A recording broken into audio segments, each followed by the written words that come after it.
जय माता दी। बड़ों को मेरा चरण स्पर्श और छोटों को मेरा प्यार। कैसे हैं आप सब? आज मैं आपसे बात करने आई हूँ मंगला गौरी व्रत की पूजन विधि को लेकर, क्योंकि आप लोगों में से काफ़ी लोगों का सवाल है कि इस व्रत को कैसे रखना है। तो आज इस वीडियो में मैं आपको बताऊंगी कि इस व्रत को रखने का सही तरीका क्या है, क्योंकि YouTube पर बहुत सारी वीडियोस हैं जिसमें कि आपको सेम वही रटा रटाया ज्ञान मिलेगा। उसकी वजह यह है कि एक ने कुछ बोल दिया तो हम उसको कॉपी करके बोलेंगे ही बोलेंगे। लेकिन जैसा कि मैं हर बार कहती हूँ, मैं ये नहीं कह रही कि मैं बहुत बड़ी ज्ञानी हूँ, लेकिन मैं इतना ज़रूर कहूँगी कि मेरी वीडियो पर, मेरी YouTube चैनल पर आपको जो भी वीडियोस मिलेंगी उनमें जानकारी ऐसी होगी कि आप आंख बंद करके विश्वास कर सकते हैं, क्योंकि मैं वही जानकारी आप तक लाती हूँ जिन जानकारी को मैं अपने गुरुओं से पूछती हूँ। तो आइए शुरुआत करते हैं कि मंगला गौरी व्रत का पूजन विधि क्या है। सबसे पहले आपको सुबह स्नान करना है। स्नान करने के बाद आपको कोरे वस्त्र पहनने हैं। कोरे वस्त्र का मतलब होता है कि जिन वस्त्रों को आपने अभी तक नहीं पहना, जो एकदम न्यू क्लोथ्स हों। आपने न्यू क्लोथ्स नहीं है अगर, तो धुले हुए नीट एंड क्लीन आयरन कपड़े पहन लीजिए। लेकिन आपको जो ध्यान रखना है वो ये कि आप वही कपड़े पहने जिनका रंग ब्लैक, ब्राउन और ब्लू नहीं हो। अगर आप ब्लैक, ब्राउन और ब्लू कलर के कपड़े पहनते हैं तो ये पूजा में सबसे बड़ा दोष माना जाता है। और कभी भी सुहागिन स्त्री को, कोई भी सुहाग से रिलेटेड आप पूजा पाठ कर रहे हैं या इन जनरल भी घर में पूजन हो रहा है, तो सुहागिन स्त्री को कभी भी ये 3 रंग पहनकर पूजा नहीं करनी चाहिए। तो ये 3 कलर आपको अवॉइड करने हैं। कपड़े पहनने के बाद आपने एक लकड़ी की चौकी लेनी है। चौकी के ऊपर आपको अपनी राइट हैंड साइड में रेड कलर का कपड़ा बिछाना है और लेफ़्ट हैंड साइड में वाइट कलर का कपड़ा बिछाना है। तो ये इन्फॉर्मेशन भी आपको मेरे ही चैनल पर मिलेगी। आप किसी भी YouTube चैनल पर जाके ट्राई कर लीजिएगा, आपको अभी तक ये इन्फॉर्मेशन नहीं मिलेगी कि लाल रंग का कपड़ा कहाँ बिछाना है और सफ़ेद रंग का कपड़ा कौन सी साइड बिछाना है, क्योंकि ये इन्फॉर्मेशन गूगल पे है ही नहीं, तो हम कैसे देंगे, है ना।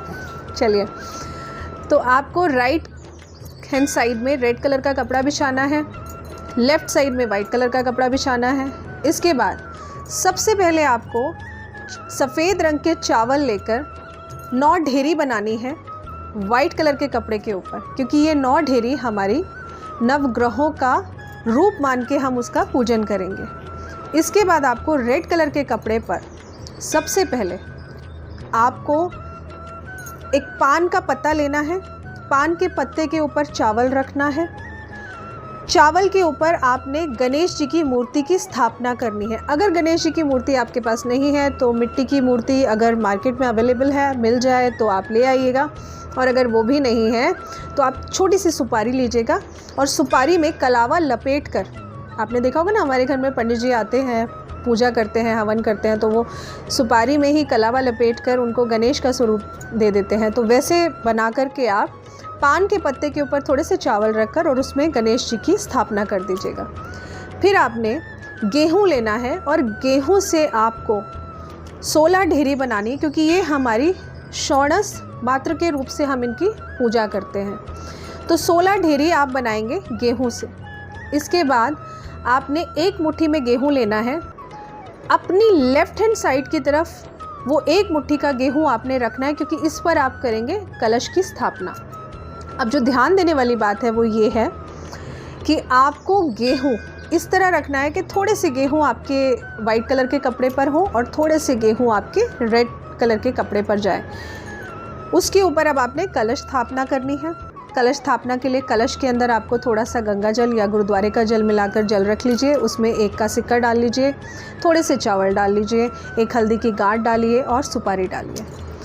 इसके बाद कलश पर स्वास्तिक बनाइए, हल्दी से या फिर कुमकुम से स्वास्तिक बनाइए।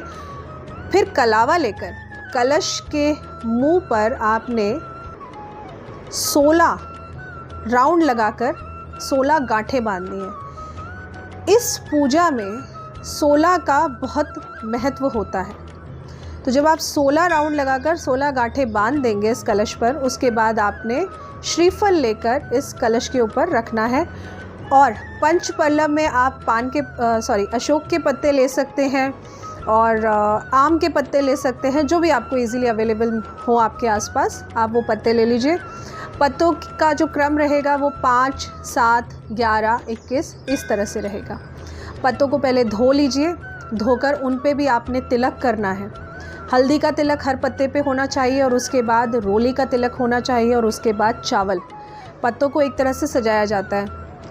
अभी तो मैं नहीं बोल रही हूँ, लेकिन अगर मैं इस व्रत को रखूँगी तो मैं डेफ़िनेटली अपनी पूजा आप लोगों को दिखाऊँगी, क्योंकि जैसा कि मैंने आपको लास्ट वीडियो में भी कहा था, इस व्रत का संकल्प लेकर ही व्रत रखना होता है और नियम से फिर आपको ये व्रत 5 साल रखना होगा या फिर 7 साल रखना होगा या फिर 11 साल रखना होगा।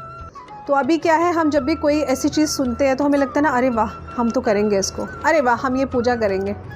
लेकिन आप कोई भी पूजा करिए, कोई भी पाठ करिए, आपको उसकी विधि शुरुआत से लेके अंत तक पता होनी चाहिए। तो इस वीडियो में मैं आपको यही बता रही हूँ कि शुरुआत से लेके अंत तक की इसकी विधि क्या है, उसके बाद आप डिसाइड करिएगा कि आपको ये व्रत रखना है या नहीं रखना है, आप रख सकेंगे या नहीं रख सकेंगे। कलश की स्थापना करने के बाद में आपको पार्वती माता का, अगर आपको मिट्टी की मूर्ति मिल जाए तो वो रख लीजिए, नहीं मिले तो आपके घर में पार्वती जी, शिव परिवार का फ़ोटो फ्रेम हो, शिव पार्वती का फ़ोटो फ्रेम हो तो आप वो स्थापित कर दीजिए। लेकिन इसकी स्थापना करने के लिए आपको सबसे पहले चावल की ढेरी, पार्वती माता की जहाँ पे आप स्थापना करेंगे, चावल की ढेरी लेकर वो रखिए और उसके ऊपर फिर आपने ये फ़ोटो फ्रेम रखना है। इसके बाद में अब जो चीज़ें मैं आपको बताऊंगी इनको प्रॉपर्ली नोट कर लीजिएगा। मैं आपको पूजा की विधि बता रही हूँ, तो बाद में आप अपनी लिस्ट उसी के अकॉर्डिंग बना लीजिएगा।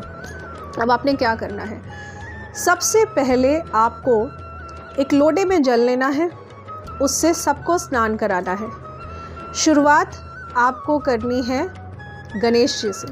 सबसे पहले आपको गणेश जी को स्नान कराना है, फिर जो हमने 16 ढेरी लगाई हैं उनको स्नान कराना है, फिर आपको पार्वती जी को स्नान कराना है, माँ मंगला गौरी को स्नान कराना है और उसके बाद फिर आपको कलश देवता को स्नान कराना है और फिर आपने नवग्रहों को स्नान कराना है। इसके बाद जो दूसरा स्नान होगा आपका वो होगा पंचामृत से। तो पंचामृत तो आई एम श्योर आप सबको बनाना आता होगा, नहीं आता तो फिर भी बता देती हूँ। थोड़ा सा कच्चा दूध लेना है, उसमें गंगा जल मिलाना है, थोड़ा सा गाय का घी मिलाना है, दूध मिलाना है और दही मिलाना है, शहद, राइट। तो 5 चीज़ें ये मिला करके आपका बच जाएगा पंचामृत। पंचामृत जो ध्यान देने वाली बात है, या तो स्टील के लोटे में रखिएगा या कांच के बर्तन में रखिएगा या फिर चांदी का कोई बर्तन हो उसमें रखिएगा, लेकिन तांबे का इस्तेमाल नहीं करना है। पहले जल का स्नान कराइए, फिर पंचामृत का स्नान कराइए सबको। जब आपका स्नान कंप्लीट हो जाएगा उसके बाद आपको एक आटे का दीपक लेना है, उसको चौमुखा दिया बनाना है, मतलब 4 मुंह वाला जिसकी चारों दिशाएं हो। लेकिन इस चौमुखे दिए में आपको 16 बाती रखनी है, मतलब एक डायरेक्शन में 4 बाती होंगी, तो 16 बाती का दीपक हो जाएगा आपका। तो ये 16 बाती का दीपक भी आपने एज इट इज़ नहीं रखना है। इसको आप एक पान का पत्ता ले लीजिए, नहीं तो एक प्लेट ले लीजिए, उस पर सबसे पहले आपको चावल रखने हैं, चावल के ऊपर ये आटे का दीपक रखना है। और एक चीज़ और मैं कहूँगी, मैंने मंदिर में कई बार देखा है कि लोग जब चौमुखा दीपक हम बोलते हैं ना तो उसको क्रॉस करके बाती बनाते हैं, विच इज़ एब्सोल्युटली रॉन्ग। ऐसा नहीं करना चाहिए। जब भी आप चौमुखा दीपक बनाते हैं तो उसको क्रॉस करके मत बनाइए। आप एक बाती आप बीच से बनाइए कि आपने यहाँ इस तरह से, अगर दीपक है आपका, थोड़ा सा मुश्किल होगा समझाना बट आई विल ट्राई। तो इस तरह से अगर आपका, सपोज मैं फ़ोन ले लेती हूँ, ये आपका दीपक है, आपने एक बाती को इधर रखा सेंटर से, दूसरी बाती को सेंटर से यहाँ इधर की तरफ, तीसरी को सेंटर से इधर, चौथी को, लेकिन मतलब उनका जो पॉइंट स्टार्ट होगा वो सेंटर से होना चाहिए। ऐसा नहीं कि एक बत्ती ऐसे रख दी तो उसका अगला हिस्सा ये हो गया, पिछला हिस्सा ये हो गया, ऐसा नहीं करना है आपको। This is absolutely wrong. तो ऐसा नहीं करना है आपको, इस बात का ध्यान रखना है। दीपक जला लीजिए आप। दीपक जब आपका जल जाएगा, दीपक आपने अपनी राइट हैंड साइड में जला के रखना है या सेंटर में आगे जला कर रख लीजिए, लेफ़्ट साइड में नहीं रखना है, इस चीज़ का ध्यान रखना है। इसके बाद स्नान हो गया, स्नान के बाद आपने दीपक जला लिया। दीपक जलाने के बाद आपने अपने हाथ में, राइट हैंड में आपको थोड़े से पुष्प लेने हैं, थोड़े से चावल लेने हैं और थोड़े से पैसे लेने हैं। आपने इस तरह मुट्ठी बंद करके संकल्प लेना है कि मैं, मेरा नाम ये, मेरे हाउस एड्रेस जो है, आप अपना हाउस एड्रेस लीजिए ये, और आज सावन महीने के मंगलवार को जो तिथि है, तिथि लीजिए, तिथि बोलिए, इस तिथि को मैं माँ मंगला गौरी का व्रत शुरू कर रही हूँ और मैं ऐसा संकल्प लेती हूँ कि मैं इस व्रत को 5 साल लगातार करूँगी। तो इस तरह से आपको संकल्प लेना है। मैंने 5 साल बोला है, आपको 7 साल रखना है तो आप 7 साल का संकल्प लेकर बोलेंगे। तो इस तरह आपने संकल्प ले लेना है। संकल्प करने के बाद में आपने ये राइट हैंड में जो भी चावल, पुष्प और आपका अमाउंट है ये लेकर के गणेश जी को इस तरह से चढ़ा देना है। पैसे कभी भी या फूल कभी भी ऐसे नहीं चढ़ाते, हमेशा इस तरह से चढ़ाते। तो इस तरह से आपको चढ़ा देना है। इसके बाद आपको सबसे पहले लेनी है हल्दी, क्योंकि कोई भी सिंगल कन्या जब शादी होने वाली होती है तो सबसे पहले उसको हल्दी चढ़ती है, क्योंकि ये गुरु का रंग है, श्री हरि विष्णु का रंग है। तो सबसे पहले हल्दी लेनी है, हल्दी का तिलक करना है। गणेश जी से शुरुआत करनी है। सबसे पहले गणेश जी को तिलक लगाइए हल्दी का। फिर जो हमारी 16 ढेरियाँ हैं वहाँ पे थोड़ा थोड़ा तिलक सबको लगाइए। उसके बाद माँ मंगला गौरी यानी कि माता पार्वती को तिलक लगाइए। शिव जी हैं तो शिव जी को हल्दी का तिलक नहीं लगाना है, उनके लिए आप अलग से सफ़ेद चंदन का यूज़ करिए। शिव जी को सफ़ेद चंदन का तिलक लगाइए। उसके बाद आपने कलश पर भी इस तरह तिलक लगाना है और जो हमारे नवग्रह हैं उनको भी तिलक लगाइए। तिलक हल्दी का लगाने के बाद कुमकुम का तिलक लगाइए। फिर थोड़े से चावल अक्षत हाथ में लेकर के वो सबके ऊपर चढ़ा दीजिए तिलक की तरह। पहले गणेश जी को चढ़ाइए, फिर माता पार्वती को फिर हमारी जो 16 ढेरियाँ हैं उनको चढ़ाइए, फिर माता पार्वती को चढ़ाइए, भोले बाबा को चढ़ाइए, है ना। कलश देवता पर रखिए और जो हमारे नवग्रह हैं उनको भी थोड़े थोड़े चावल चढ़ा दीजिए। इसके बाद आपने कलावा लेना है। कलावा भी इसी तरह सबको चढ़ाना है। गणेश जी को भी चढ़ाइए और थोड़ा थोड़ा कलावा तोड़कर 16 ढेरियों पे चढ़ाइए। माँ गौरा को चढ़ाइए, कलश देवता पर चढ़ाइए और इसके साथ में नवग्रह को कलावा चढ़ाइए। यहाँ तक की विधि हो गई स्नान की, कलावे की, टीके की। इसके बाद अब आपको क्या करना है, जब आप ये सब कर देंगे फिर आपको लेने हैं जनेऊ। जनेऊ आपको 2 लेने हैं, सिंगल नहीं लेने, क्योंकि कोई भी देवी या देवता को जब हम कोई भी चीज़ अर्पित करते हैं तो कभी भी हमको एक नहीं चढ़ाना चाहिए, हमेशा जोड़े में चढ़ाना चाहिए, क्योंकि हम ये चाहते हैं ना कि जब तक ज़िंदा रहें हम जोड़े में जीवित रहें, है ना। तो जोड़े में आप वो चीज़ चढ़ाइए। तो 2 जनेऊ लीजिए और उन पर थोड़ा सा हल्दी लगा लीजिए और अपने माथे से इस तरह टच करके गणेश जी के चरणों में रख दीजिए। जनेऊ सिर्फ गणेश जी को चढ़ेगा और किसी को नहीं चढ़ेगा। जनेऊ चढ़ाने के बाद आप थोड़ी सी हरी घास, दूर्वा लीजिए, क्योंकि देवी देवता का पूजन करना मतलब उनके पसंद की चीज़ें रखना।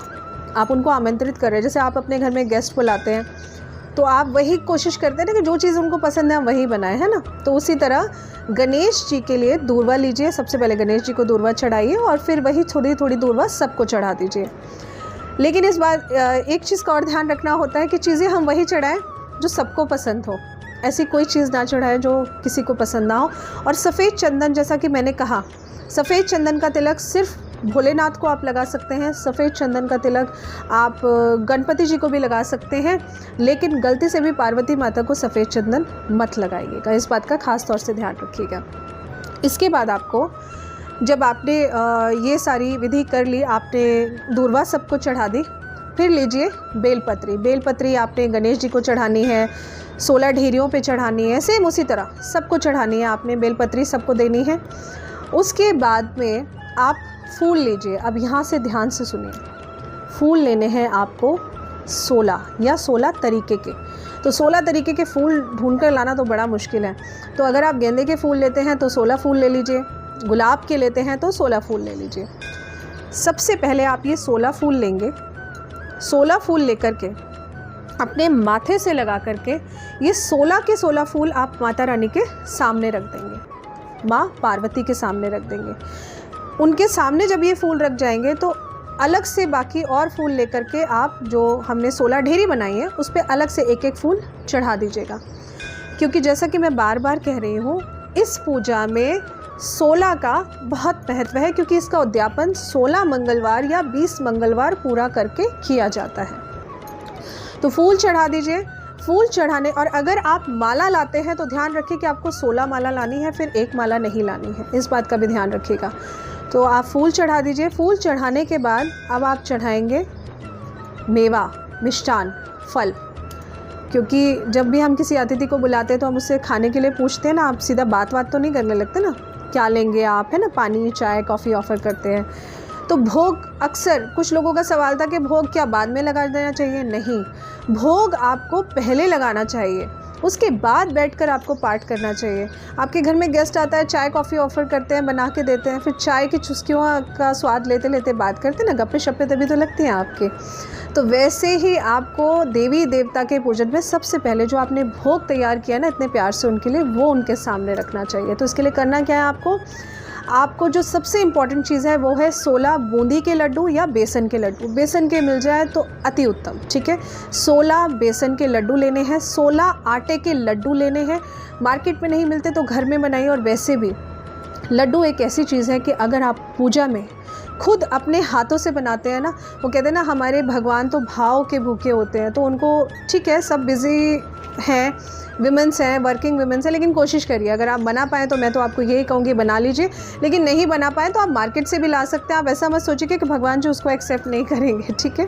तो आप वो ले आइए, क्योंकि उसमें भी आपके एफ़र्ट है, पैसे तो आप ही के लगे हैं ना। I am sure sweet shop ने आपको फ्री में तो दिए नहीं है।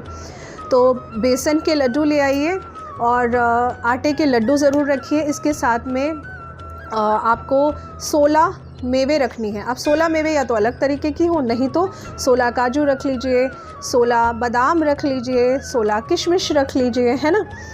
ये भोग का सारा सामान आपने रखना है। इसके बाद आपको मोस्ट इम्पॉर्टेंट 16 पान के पत्ते लेने हैं, 16 लौंग उसके ऊपर रखनी है, 16 इलायची उसके ऊपर रखनी है और 16 सुपारी उसके ऊपर रखनी है। ये सारी चीज़ एक साथ रहेंगी। 16 पान के पत्ते, उसी के ऊपर 16 लौंग, उसी के ऊपर 16 इलायची और उसी के ऊपर 16 सुपारी, ठीक है, ये आपने रखनी है। ये रख कर के आपने माता रानी को दे देना है। इसको हम बोलते हैं तामूल पत्र, इसको हम मुख शुद्धि के लिए देते हैं। लेकिन ये मैं आपसे एक उपाय करा रही हूँ जो आपके लिए बहुत काम का उपाय कहूँगी मैं। तो ये जब आप चढ़ा देंगे, फ्रूट्स भी आपको 16 लेने हैं। 16 केले ले लीजिए, 16 आम ले लीजिए, या फिर 16 तरीके के अलग अलग फ्रूट लीजिए। जैसे 1 केला, 1 सेब, 1 अमरूद, 1 पपीता। वो पॉसिबल नहीं होगा। अगर पॉसिबल हो सकता है तो कर लीजिए, नहीं हो सकता तो केले ले लीजिए, सिर्फ 16 केले ले लीजिए। आम लेना है तो 16 आम ले लीजिए। और आम में ना कोशिश करिएगा कि हरे आम ना लें, पीले आम लें तो वो ज़्यादा अच्छा रहेगा। मतलब ये भी नहीं कि बिल्कुल ही पीला होना चाहिए, हल्का फुल्का हरा हुआ चलेगा, लेकिन बिल्कुल ग्रीन कलर का आम मत लीजिएगा, ठीक है। तो ये सारा फल, मेवा, मिष्ठान आपने भोग लगाना है 16 के रूप में। इस बार का खास तौर से ध्यान रखिए, बार बार कह रही हूँ, 16 के रूप में। इसके बाद आपको 16 कॉइन लेने हैं। 16 कॉइन लेने हैं, 16 कॉइन ले लीजिए, या 10-10 के 16 नोट ले लीजिए, 50-50 के 16 नोट ले लीजिए, जो भी आपकी श्रद्धा हो। जब आपकी पूजा इस तरह पूरी हो जाएगी, आपने भोग का सामान रख लिया, आपने ये सारी चीज़ें रख ली, फिर आपको चढ़ाना है माता रानी को 16 श्रृंगार। अगर किसी कारणवश आपको लगता है आप 16 श्रृंगार नहीं खरीद सकती हैं तो आप 16 चूड़ियाँ ले लीजिए लाल रंग की, ठीक है। 16 श्रृंगार ले लीजिए या सिर्फ 16 लाल रंग की चूड़ी ले लीजिए। ये लेकर के, और 16 श्रृंगार अगर आप लेती हैं तो एक बात का ध्यान रखिएगा कि उसमें आपको ब्लाउज़ पीस ज़रूर ख़रीदना है। साड़ी खरीदे तो बहुत अच्छा, चुन्नी खरीदे तो भी बहुत अच्छा, नहीं तो एक ब्लाउज़ पीस, एक कोरा कपड़ा ज़रूर खरीदिए। माता रानी के लिए कुछ भी कोरा खरीदिए, लेकिन कोरा कपड़ा ज़रूर खरीदिए। तो कोरा कपड़ा में आप ब्लाउज़ पीस ले लीजिए। और फिर वही बात कि ब्लैक, ब्राउन और ब्लू नहीं होना चाहिए, कोई भी कलर ले सकते हैं आप। ये लेकर के, और उस कपड़े के ऊपर सारा सामान रखना है आपको। 16 श्रृंगार का पूरा सामान उसके ऊपर रख कर, जब 16 श्रृंगार में आप इस सामान को ऐड करेंगे तो एक तो आपका ब्लाउज़ पीस हो गया, बाकी 15 चीज़ें और ले लीजिए। मेहंदी ले लीजिए, बिंदी ले लीजिए, काजल ले लीजिए, और कुमकुम हो गया, पैर का आलता हो गया, है ना, बिंदी हो गई, और बिछिए हो गए, कांसे के भी बिछिए आते हैं आर्टिफिशियल, वो हो गए। चांदी के ले सकते हैं तो वो ले लीजिए, वो अति उत्तम है। नेल पेंट हो गया, आपका शीशा हो गया, रबर बैंड हो गया, कॉम हो गया, है ना, और पाउडर ले लीजिए, क्रीम ले लीजिए, बहुत सारी चीज़ें हैं, बहुत सारी। सिंदूर ले लीजिए। तो 16 तरीके की आपने श्रृंगार कंप्लीट करके माता रानी के सामने रख देना है, उनको श्रृंगार चढ़ा देना है। इसके बाद आपको कथा पढ़नी है, ये बहुत ज़रूरी है, बहुत ज़रूरी है। कथा पढ़ना बहुत ज़्यादा ज़रूरी है। कथा पढ़ना है आपको। कथा जब आपकी कंप्लीट हो जाएगी, अब कथा के लिए कोशिश करिए कि आप बुक से पढ़ें। बुक ना हो तो आप प्रिंट आउट निकाल लीजिए ऑनलाइन सर्च करके, नहीं तो आप लिख लीजिए, लेकिन फ़ोन लेकर कथा मत पढ़िएगा, क्योंकि फ़ोन राहु का कारक है। मैं आपसे राहु शनि के कलर वैसे ही पहनने को मना कर रही हूँ। फ़ोन हाथ में लेके कथा बिल्कुल मत पढ़िएगा। जब भी हम कोई पूजन पाठ करते हैं तो हम बुध ग्रह को, सरस्वती जी को आमंत्रित करते हैं ना, बुद्धि चाहिए हमको, राइट। तो बुध बुक्स का कारक है। तो अगर आप किताब खरीद के ला सकते हैं, किताब खरीद के लाइए।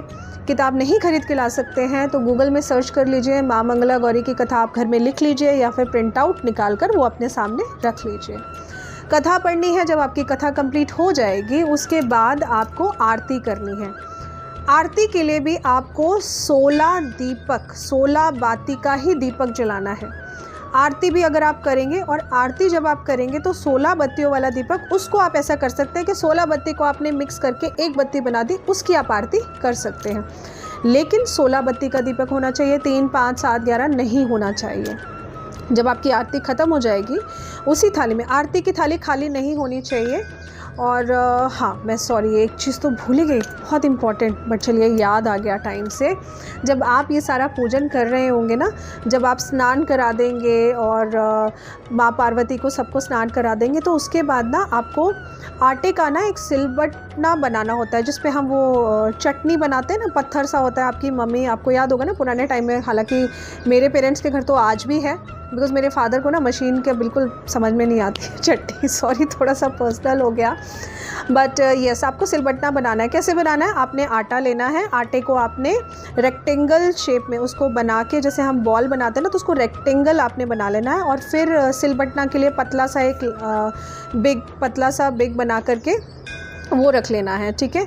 मैं कोशिश करूँगी कि मैं इसका भी वीडियो बनाकर डाल दूँ कि गणेश जी कैसे बनाने हैं और आटे का सिलबट्टा कैसे बनाना है। वो बनाकर आपने स्थापित करना है। जब आप गणेश जी को रख देंगे ना, गणेश जी को स्थापना कर देंगे, तो गणेश जी की स्थापना के बाद ही आप सिलबट्टे की स्थापना भी कर दीजिएगा, और सिलबट्टे की स्थापना के बाद में फिर आप पार्वती जी की स्थापना कर दीजिएगा। और ये सिलबट्टे की स्थापना आपको रेड कलर के कपड़े के ऊपर ही करनी है। तो यस, अब मैंने आपको सब बता दिया, अब कोई गलती नहीं होगी। तो नाउ ये करने के बाद में आपको, जब आपकी आरती कंप्लीट हो जाए, आप आरती कर लें, पाठ कर लें, तो फिर गणेश जी की आरती करिएगा। माता पार्वती और शंकर जी की आरती अभी नहीं करनी है आपको, अभी सिर्फ गणेश जी की आरती करनी है। गणेश जी की आरती करने के बाद में फिर माँ मंगला गौरी की उस बुक में पीछे आरती लिखी होती है। शिव पार्वती की आरती आपको शाम को करनी है। प्रदोष काल जो होता है ना, शाम को जब भोलेनाथ की पूजा होती है, तो उस टाइम आपको आरती करनी है। सुबह सिर्फ आप गणेश जी की आरती करेंगे। आरती करने के बाद में फिर कपूर जलाना है, और कपूर जलाने के बाद में कपूर को चारों तरफ हर भगवान के ऊपर दिखाकर, कपूर भी उसी में ही, उसी थाली में होगा जिस थाली में आपकी आरती रखी होगी। उसके बाद में थाली में आपको चावल रखने हैं, चावल के साथ में आरती होगी। खाली थाली आरती की कभी नहीं घुमानी है, इस बात का ध्यान रखिएगा। चावल ना हो तो थाली में पुष्प रख लीजिएगा, लेकिन खाली थाली आरती नहीं घुमानी है। उसके बाद आप कपूर जलाइए, कपूर जलाकर वहीं पर रख दीजिए। जब कपूर थोड़ा सा शांत हो जाए, उसके बाद अपने राइट हैंड में आपको जल लेना है। जल लेकर आरती, ये आरती की थाली है, इसके चारों तरफ ऐसे जल घुमाकर यहाँ पर छोड़ देना, जहाँ से शुरू किया वहीं पर छोड़ देना है। इसके बाद आप हाथ जोड़कर माता रानी से आशीर्वाद मांगिए कि मेरा सौभाग्य हमेशा बना रहे, मेरे पुत्र पोत्रादि हमेशा बने रहें, मेरे घर में सुख शांति समृद्धि हमेशा बनी रहे। और जब भी आशीर्वाद मांगे या जब भी पूजा पाठ करें, तो कोशिश करें कि अपने सर को ढक कर करें। तो इस तरह आपका ये व्रत पूर्ण होता है। लेकिन सारा दिन आप सिर्फ फलाहार खा सकती हैं। हालांकि इस व्रत की सच्चाई ये है कि इस व्रत की जो पूजा होती है वो 4 प्रहर की होती है। हर 3 घंटे में प्रहर बदलता है। तो 4 मिट्टी की मूर्ति बनाई जाती है पार्वती माता की, और उसके अकॉर्डिंग पूजा होती है। लेकिन आजकल हमारी इस बिज़ी लाइफ में पॉसिबल नहीं है। तो जो पूजन विधि मैंने आपको बताई है, क्योंकि आप सुबह दिन के समय का पूजन कर रहे हैं, और दिन के टाइम आप जो भी काम करते हैं, अच्छा बुरा, उसके सूर्यदेव साक्षी हो जाते हैं। तो आप इस तरह बेझिझक, बिना किसी डर, बिना किसी वहम के, आप आँख बंद करके सेम इसी तरह पूजन करिए। इसके पश्चात आपको जब आपका पूजन कंप्लीट हो जाएगा, आरती जब आपका कंप्लीट हो जाएगा, आप जल इस तरह घुमा देंगे। उसके बाद आपको जो मैंने आपको बोले थे कि आपने 16 सिक्के लेने हैं, राइट, या 16 आपने नोट लेने हैं, 10-10 के ले लीजिए, वो लेकर और नोट लीजिए। नोट चाहिए ना, सिक्के हमें नहीं चाहिए होते, हमें नोट चाहिए होते हैं ना, तो नोट ले लीजिए, सिक्के की बजाय नोट लीजिए, वो ज़्यादा अच्छा रहेगा। तभी तो माता रानी भी आपको देगी, क्योंकि आप दिल खोल कर अगर उनको देंगे तभी वो कहेगी कि हाँ। तो आप 16 नोट ले लीजिए और आरती के चारों तरफ वो नोट इस तरह घुमाकर 16 टाइम इस तरह घुमाकर वो सारे नोट आप जो हमारी 16 ढेरियाँ हैं उनको टच करा के पार्वती माता के सामने रख दीजिए। तो ये हो गई आपकी पूजा संपन्न। अब आपको करना क्या है, ये तो हो गया पूजा की विधि। सारा दिन आप अन्न नहीं खा सकती हैं, सिर्फ फलाहार करेंगी, और शाम को जब आप अपना व्रत खोलेंगी तो आप नमक नहीं खा सकती हैं। आपने जो भी ये बेसन के लड्डू या आटे के लड्डू जो भोग में लगाए हैं, आप वही प्रसाद के रूप में ग्रहण करेंगी। और अगर आपको लगता है किसी कारणवश आपकी तबीयत ख़राब है तो आप नॉर्मल आटे की रोटी, पूड़ी, पराठा बनाकर खा लीजिए, दही के साथ खा लीजिए या फिर खीर के साथ खा लीजिए, लेकिन नमक बिल्कुल नहीं खाना है। आपको इस बात का ध्यान रखना है। और दही और खीर का अगर इस्तेमाल कर रहे हैं तो उसमें थोड़ा सा केसर डाल लीजिए या फिर हल्दी डाल लीजिए। वाइट कलर का नहीं खाना है आफ्टर सनसेट। तो क्योंकि ऐसा करने से हमारा चंद्रमा प्लैनेट कमज़ोर होता है, और जब हम पूजा करते हैं, फास्ट रखते हैं, तो हम अपने चंद्रमा को, अपने मन को स्ट्रॉन्ग रखना चाहते हैं। तो वाइट कलर का चीज़ बिल्कुल नहीं खाना, इस बात का ध्यान रखिएगा। अब मोस्ट इम्पॉर्टेंट थिंग कि इसका उद्यापन कैसे होता है। देखिए, उद्यापन के लिए ना आपने व्रत ऐसे ही रखने हैं। तो अब आप अगर फर्स्ट ट्यूसडे ये व्रत रखेंगी सावन का, तो सेकंड, थर्ड, फोर्थ आपने ऐसे ही रखना है। 5 साल का निश्चय आपने लिया है। 16 मंगलवार जब आपके पूरे हो जाएंगे, उसके बाद फिर आप, जब आपका अगला साल फिर से आएगा 5 साल के बाद, तो आपने इसी तरह से आपने रखने। नहीं तो जो आपका चौथा साल होगा, चौथे साल में जो आपका लास्ट मंगलवार होगा, उसमें आपको उद्यापन करना है। लेकिन उद्यापन विधि ध्यान से सुनिए। उद्यापन विधि में आपको सेम इसी तरह पूजा करनी होती है, लेकिन वहाँ पर आपको 16 जगह श्रृंगार का सामान निकालना होगा। मतलब 16 पीस साड़ी, 16 पीस जो भी श्रृंगार का सामान होता है, वहाँ पे हर चीज़ आपकी 16-16 अलग अलग होगी। 16 मालाएँ, इस तरह से हर चीज़ 16-16 में रहेगी। 16 केले, 16 आम, क्योंकि जितना, देखिए, उद्यापन का मतलब होता है कि अगर हम किसी भी व्रत को करते हैं तो उद्यापन का मतलब होता है कि हम किसी कारणवश जो हमने संकल्प लिया था, उस बीच में अगर कोई हमसे गलती हो गई या फिर हम किसी चीज़ को भूल गए, तो उसकी हम क्षमा मांगते हुए उद्यापन में जितना हो सके हम उसको पूर्णतः पूरा करने की कोशिश करते हैं। तो जब आपका आखिरी व्रत होगा, तो उस दिन उद्यापन जब आप करेंगे तो आप किसी योग्य पंडित को बुलाकर ही उद्यापन करिए। और साथ में उद्यापन की जो विधि है वो ये है कि आपको 16 ब्राह्मण जोड़ों को खाना खिलाना होता है। 16 ब्राह्मण जोड़ों को घर पे बुलाइए, उनको खाना खिलाइए। मतलब पंडित और पंडिताइन दोनों होना चाहिए। आप अपने घर पे बुलाकर 16 ब्राह्मण और 16 ब्राह्मणी भोज, मतलब जोड़े के समेत, तो उनका भोजन घर में कराइए अपना पूजा करने के बाद में। और 16वें दिन आपको किसी पंडित जी को बुलाकर ही उसका उद्यापन करना होगा। ये बहुत इंपॉर्टेंट है, आप खुद से नहीं कर सकती हैं। इसके पश्चात आपको, जब आप ये पूरा प्रोसेस कर देंगी, तो उनको सब आपने हर 16 माला इसीलिए लेनी है, 16 फल इसीलिए लेने हैं, 16 श्रृंगार इसीलिए लेने, क्योंकि आपने उनको ये दक्षिणा देनी है। और पंडित जी को आप जो भी अपने अनुसार आप जो भी देना चाहें वो दे सकते हैं। तो ये है इसकी विधि जो आपको पता होनी चाहिए। ये नहीं कि आपने अभी शौक में तो व्रत रख लिया, फिर बाद में सोचेंगे कि अरे ये क्या कर दिया, या अरे ऐसे कैसे होगा। तो आप अपने घर में इस बात को लेकर डिस्कशन कर लीजिएगा अपने हस्बैंड के साथ, क्योंकि उद्यापन वाले दिन आपके हस्बैंड का आपके साथ होना बहुत ज़रूरी है। लेकिन अगर आपके हस्बैंड किसी कारणवश आपके साथ नहीं है, दूर रहते हैं, या फिर आप लोगों का रिलेशन अच्छा नहीं है, तो फिर ज़रूर व्रत करिए। और माता रानी चाहेंगी तो डेफिनेटली आप अपने अध्याय वाले दिन, जब आपका उद्यापन होगा, आप दोनों साथ में ही ब्राह्मण भोज करते नजर आएंगे। क्योंकि इस व्रत की यही खासियत है।